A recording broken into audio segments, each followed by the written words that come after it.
Hey guys, and welcome back to the Ringer 57 YouTube channel. Today's video is a customer bike we're working on, but first I just wanted to touch base. I don't know if any of y'all saw Dragonfly 2.0. She's out here screaming along, putting down personal bests on every pass. She actually ran a 6:49. Anyway, we also got, if you haven't seen it before, we have a beautiful Vulcan over here for sale. This is for sale through 57 Motorsports. It's actually a private sale. We're just advertising it for them, so it's nothing direct through us. It's going to be titled through a customer, obviously, but we do have a clean title ready to go on that. Anyway, on to today's video. It is this beautiful little Stryker here. It has some crash damage, so let's go over that and see what we got to do. Alright guys, so on to this Stryker. This is a customer bike brought in for non-functional rear brakes, non-functional taillight, and leaking fork seals. It was involved in an accident. He actually had just gotten it repainted when the accident occurred. It's been parked since then. So he's got some body work he's got to get done. But that is not my ball game here. First thing he wanted done, he had these lovely 3-inch forward stretches to move the controls forward. We went ahead and deleted those. He said his feet didn't quite reach, so we're back to a nice factory forward control position. It's actually a really nifty little kit here. It moves the master cylinder, moves everything. But in the accident, the master cylinder rod was bent pretty good. So we went ahead and deleted that. We are currently waiting because this lovely little bracket here, if you can see, has a bend to it. This bracket is ordered, but it keeps going back order, back order, back order, and now it is on permanent back order. We went ahead and tried to heat it up with the torch I have here and bend it back. That is not going to work. We're going to need a much more powerful torch. We'll probably go ahead and use an oxyacetylene, heat it up, bend it back straight, and then take and run a nice little 1 or 2 mil wide TIG bead around there to give it some reinforcement, because you can obviously see there's some cracking going on. That is just a brake control. Not horribly worried about it. He doesn't use his rear brakes very often. The rear brakes on this never worked previously, so we have put a brand new kit in this master cylinder. It was, if you can tell from this, fairly grody inside.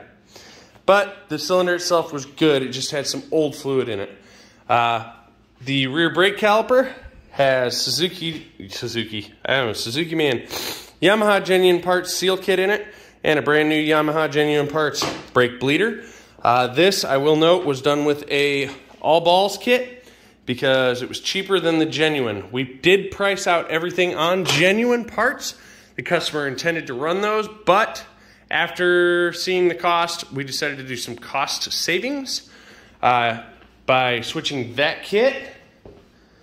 We went with Caltrek ceramic pads and a Volar rotor, because the OEM rotor was almost $300 and that was $100. That saved the biggest chunk of money.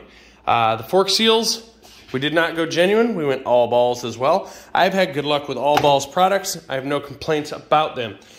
The rear brake light does not function, so that's where we're going to be at in this video. I'm going to go ahead and set you guys down, and when we get back, I will have this rear wheel off. It's just a matter of pulling a nut here, loosening the adjusters, and pulling the axle, rolling it out. But we have to lift it up high enough to do so. So I'm going to go ahead and get it jacked up. I have it cross-strapped in the front.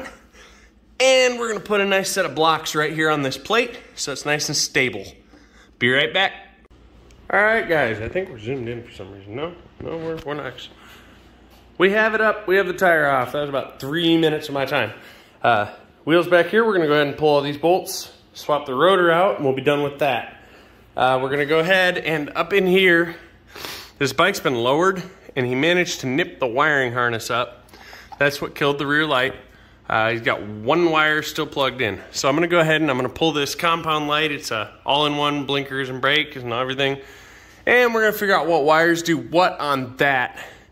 Then we're going to go ahead and we're going to clean up this harness right here, back as far as we have to. And we're going to figure out what wires do what on that. I'll go through with a meter. I'll find all the grounds. Probably this wad right here, looking at it. Once I have the grounds found, then we'll go ahead and start figuring out which power does what power where. And judging by how tore up this is, we don't have any connectors to work with, so I will take the time And we're gonna stick weather packs in there somewhere and try and tuck all of this up as tight as we can up inside of here instead of outside of here. That way it doesn't get ate again. It looks like when they put this together, they put it on the inside of the subframe.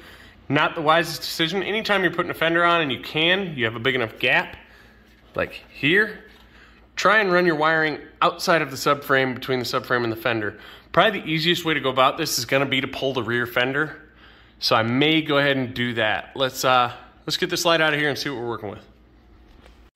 All right, so we did decide to move forward and remove the fender. After pulling the seat off, just to take a quick evaluation because it only takes turning the key, the 4 bolts on the outside and the 2 bolts for the seat latch were all that was holding it in place. So just for simplicity and not having to work overhead, now everything's right here out in front of us, and it makes routing this to the outside much easier. We will be routing it right about there, where you can see I stuck my finger in here 50 times. We'll be routing it there. Go ahead and zip tie it there. We do have a mess of tore up wires, but under the cover there was still most of the connectors. Not all, but most. So we're gonna try and reuse as many of them as we can. We'll weather pack the remaining ones. Something you'll hear me preach 100,000 times over and over again. You probably already heard it before. Sandwich baggies are your friend. They're cheap, very cheap, $500 for like $2. That's why the pot dealers use them all the time. YouTube's not gonna like that, but any hardware that goes to the fender went in here as I tore it apart.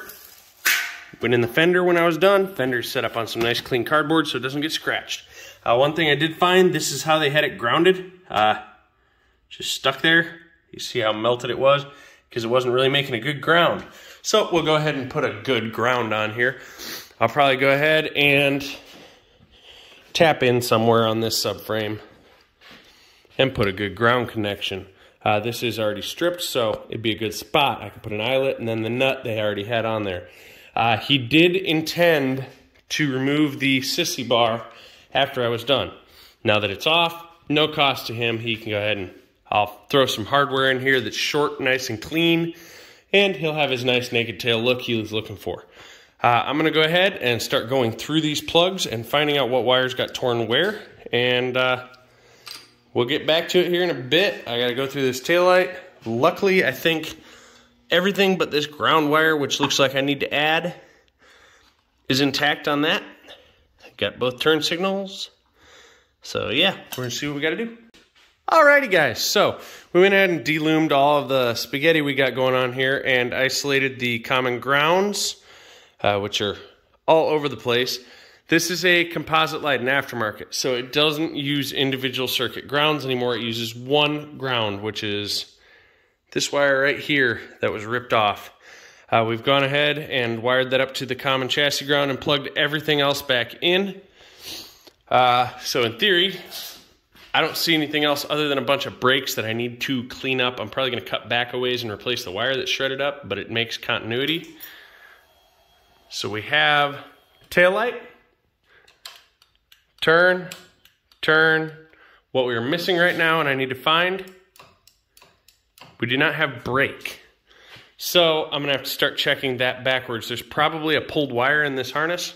That's why I started delooming backwards to try and find all the brakes. I thought I'd found them all. Obviously I have not. All right guys, so a quick walk through what I did. I'm hooked to the negative on that side of my meter here, checking voltage. On these pins in here, the bottom one there, that is ground. The top right, which is blue, has power with the key on. That's the one I just looped, which just came undone, but it's temporary. So that's your running light, which means yellow is obviously brake light. So I started following it, and if I'd have deloomed a little further, the brake is right there. And if you look, there's the cut. So I'm gonna go ahead and deloom this all the way back to probably as far as I can go quick. And we're gonna go ahead and clean up everything unnecessary for this taillight he has on here because it's all shredded anyway. Remate that connection and we should have all light. Be back in a sec. All right guys, and with a temporary setup, I got a brake switch here in my hand. Brake switch.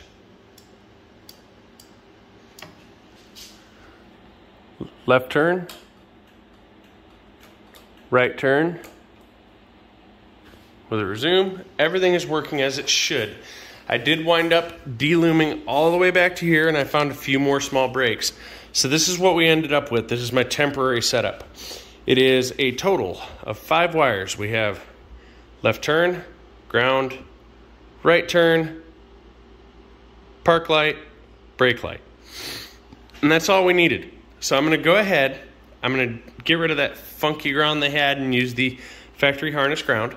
We're going to slide heat shrinks onto this, get the lengths about equal, and we'll go ahead and solder all these connections because they all have existing plugs. Fortunately, we did manage to salvage the plugs. I wasn't expecting it, but we did. Once we get that done, I can go ahead and I'm probably going to go ahead and throw the rotor on and get the back wheel in there before I reinstall the fender. I believe it's going to be quite a bit easier to do it that way, just because getting the wheel in there with the fender in place is a little bit of a trick. Come back, show you the final cleaned up harness, and we'll go ahead and get this thing put together. Alrighty, well, the soldering iron's over there warming up. We went ahead and removed the very severely grooved brake rotor. Did not show you guys the pads that came off of this thing. So here is the outer pad, or no, inner pad, and the outer pad. Outer pad had meat, inner was metal. That's why it never had brakes. The rotor's pretty eaten up, so we went ahead and put, yes, a Volar. I've used the snot out of them on street stuff. They're not horrible. The rotors are pretty good. Put that on there, went ahead and brake cleaned off this coating that goes on there, and secured the hardware to the proper ugga-duggas with blue medium strength thread locker from Permatex. So that's ready to reinstall. Once I get these wires soldered up, I have started looming this out. Underneath this heat shrink is more heat shrink. This is going to slide further out as we clean the loom up. And we're going to go ahead and start with our brake light connection. We're going to solder that connection, then we'll slide the heat shrink tube back up over it, heat shrink it, slide this down to the next connection, which is down here. So now that we've gone ahead and repaired all of the connections in this main taillight harness, I did leave a gap for flexibility because this stuff is not the most flexible in the world, and that is right where it tucks into the taillight and makes it turn. So no exposed wires.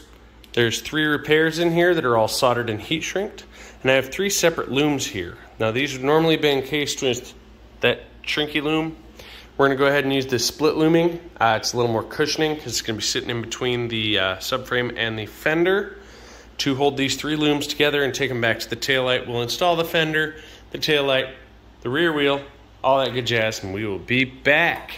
We are going along, guys. We are about 40 minutes in so far, plus the work the other day was about an hour. We're about an hour and 40. We'll be 2 hours in by the time the back wheel's on.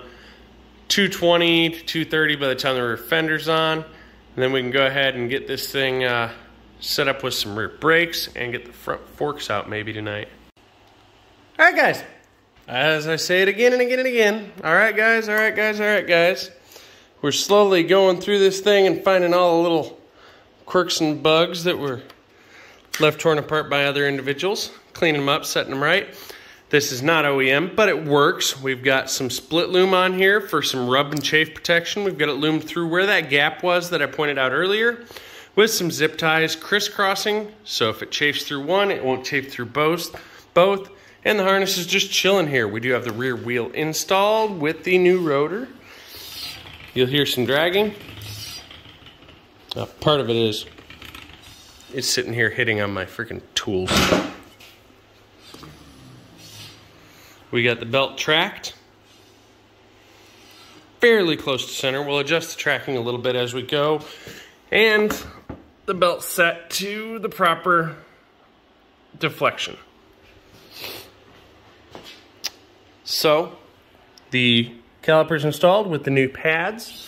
We're gonna go ahead and get this rear fender thrown on here. I'm gonna have to come up with some hardware. I do believe I have it on the shelf.